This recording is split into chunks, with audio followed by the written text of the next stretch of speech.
Un projet d'envergure se prépare à l'ancienne carrière d'Oka, non loin de l'abbaye, alors qu'on lançait une étape de décontamination des plans d'eau du site le 21 octobre au matin. Des plongeurs travaillaient à retirer différents véhicules submergés, tels des motos, des mobylettes, des automobiles datant des années 1980 et 90. D'autres modèles étaient plus récents.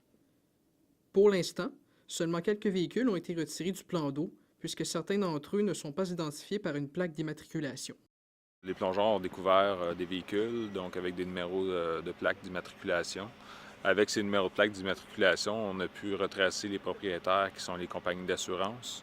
Donc, la Sûreté du Québec a contacté la compagnie d'assurance, puis on a demandé aux compagnies d'assurance de sortir les véhicules des anciennes fosses de la mine.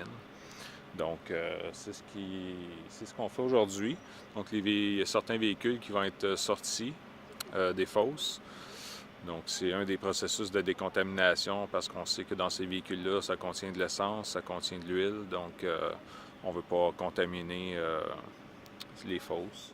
Le maire d'Oka, Pascal Quévillon, était sur place pour assister au spectacle. Une fois décontaminé, le premier magistrat veut voir ce lieu devenir un centre de plongée sous-marine, une première dans la région et même dans la zone métropolitaine de Montréal.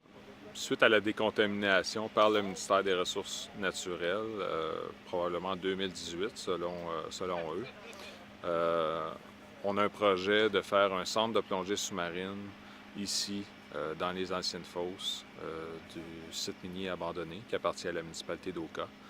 Un site de centre de plongée sous-marine, un peu comme qu'on retrouve à la carrière Morrison en Outaouais, avec un centre de saut à l'élastique.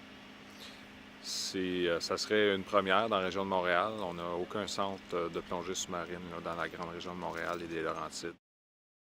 Notons que pour l'instant, le site est interdit aux citoyens et aux visiteurs. Il faudra attendre quelque temps avant de s'y promener et de voir le projet se concrétiser. C'était un reportage de Nicolas Téparan à Oka.